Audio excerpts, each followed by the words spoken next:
Donc au niveau effectivement de toute cette réflexion autour de l'innovation sociale, Stéphane, tu as consacré beaucoup de temps dans la construction de ce label que je vais te laisser nous présenter.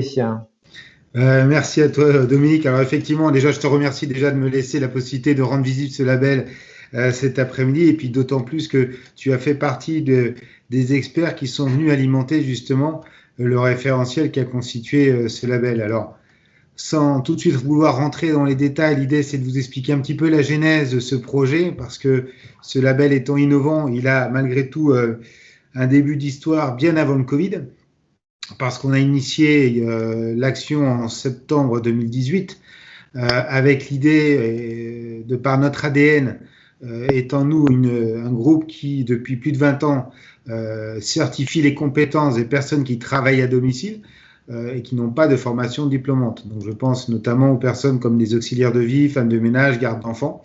Donc aujourd'hui, notre groupe, c'est à peu près 75 000 personnes formées et à peu près la moitié de personnes certifiées. Et donc là, l'idée en 2017 même, qui avait été commencée, de vouloir rendre visible le télétravail à domicile, a donné naissance à se dire, mais finalement, ça serait bien de rendre avant tout visible les structures qui ont déjà mis en place le télétravail, et ce, en respectant je dirais une bonne pratique et une bienveillance, on va dire. Donc ces travaux ont été conduits donc en septembre avec une équipe d'experts que j'ai été un peu sollicité de part et d'autre, avec des thématiques juridiques, RH, ergonome,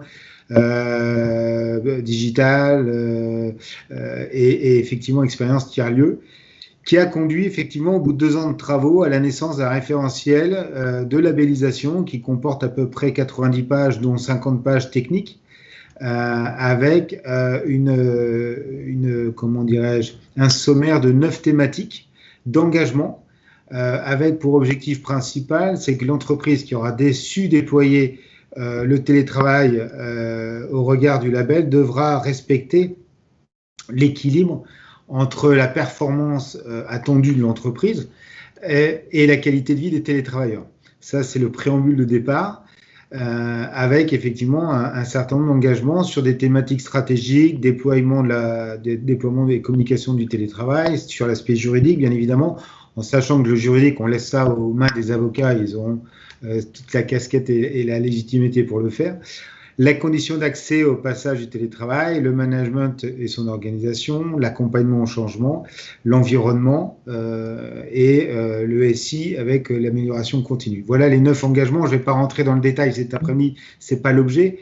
L'idée, c'est de se dire que ce label doit permettre de rendre visible justement toutes les structures qui ont su mettre en place le télétravail avec des bonnes pratiques. Ça ne veut pas dire qu'on a recensé toutes les bonnes pratiques, mais en tout cas, on en a recensé un certain nombre qui permet de conduire à ce référentiel. Donc ce référentiel rend visible les structures par une volonté de vouloir, pour certaines, augmenter sa marque employeur, parce qu'on sait que notamment en recrutement, le salaire n'est plus je dirais un moyen à lui seul de pouvoir aller chercher des profils un petit peu particuliers. Donc on sait que le télétravail va faire partie intégrante du cahier des charges. C'est également une manière aussi d'améliorer sa démarche RSE. C'est également une manière aussi de pouvoir améliorer l'aspect sécurité et santé des télétravailleurs. Et on demande aussi à ce qu'il y ait une amélioration des process en continu, parce que notre label demande à ce que les entreprises puissent mettre en place des outils de pilotage et de suivi pour voir si effectivement ce qui a été mis en place correspond bien aux attentes de l'ensemble des parties prenantes.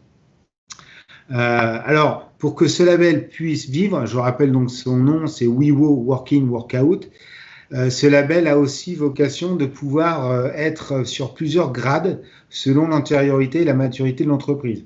Ce qui va permettre à chacune d'entreprise de s'inscrire dans une démarche justement de vouloir mettre en place au fur et à mesure du temps des actions pour aller chercher le Graal le plus haut placé. Et si vous me permettez, je vais essayer de vous faire partager juste un petit document qui permettrait de mettre ça en visibilité si j'y arrive. Est-ce que je peux vous faire partager ce document? Normalement, oui. Vous le voyez? Il doit apparaître normalement. Il apparaît, voilà. Il apparaît. Alors, c'est juste un petit fascicule qui permet de voir rapidement qu'au niveau du label, on a donc un niveau standard, premium, Par master, contre, expert. on n'en voit qu'une partie là. On n'en voit qu'une partie. On voit que la partie basse, il y a un problème d'affichage. Au niveau de ton écran, on voit Ah, que les ambitions, voilà, là c'est mieux, mais il y a un problème de non. calage. Ouais, il y a un problème de calage, ouais. Ah, alors là, Essaye de passer franchement, en plein écran. euh, est-ce que je pourrais faire affichage? Bon. Est-ce que vous voyez mieux là? En tout cas, moi, j'ai une bande floue. Non, ça. Bon, Ah, c'est alors mieux là. Là, là c'est c'est mieux. mieux. Ouais, Bon. c'était mieux quand les Bon, de toute pixels. façon, l'idée, c'est que j'essaie de faire le son et l'image. Voilà, Euh, ne bouge plus, c'est bien là. bon, Hein. l'idée, c'est que vous puissiez voir que sur ce flyers, on a donc des niveaux de label qui va permettre à chacune de pouvoir s'engager dans une démarche de labellisation suivant sa maturité. Il est entendu que ce label s'adresse à toutes les structures privées, que ce soit de deux personnes jusqu'à, in fine, un groupe du CAC 40. Il n'a pas pour vertu de flécher les sociétés qui ont plus d'argent que d'autres. Hein, c'est absolument pas du tout le cas. Ce qui est important, c'est de pouvoir mesurer l'antériorité et les bonnes pratiques. Alors, pour finir sur ce label, vous avez 3 entreprises qui ont été nouvellement labellisées et qui ont participé justement à cette phase de bêta test.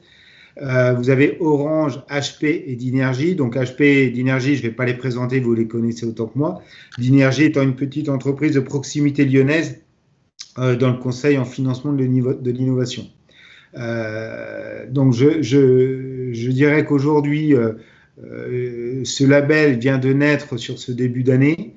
Il a pour objectif d'être aussi associé à une certification de compétences pour les télétravailleurs et managers qui seraient donc collaborateurs de la société labellisée. Alors après, c'est l'autorité de l'entreprise qui décidera si elle veut certifier ou pas ses collaborateurs. Mais au moment où je vous parle, nous sommes en train de déposer le référentiel de compétences au RNCP de telle manière à ce que chaque individu demain puisse aller demander une certification par le biais du CPF de façon autonome et individuelle. Donc voilà, donc demain en résumé, vous avez un outil qui va pouvoir rendre visible l'entièreté des entreprises qui veulent mettre en place et en valeur les bienfaits du télétravail au sein de leur structure. Et puis également donc une certification des collaborateurs pour dire que finalement c'est pas inné, que ça nécessite du savoir-être et du savoir-faire, et que de ce fait, on va pouvoir aussi flécher ces individus. Ok. Très, très bien, merci Stéphane. Donc là, tu es figé, voilà, ton image est figée, donc je pense que tu as un problème de Ah, connexion. Voilà, alors je vais peut-être enlever mon diaporama. voilà, ok.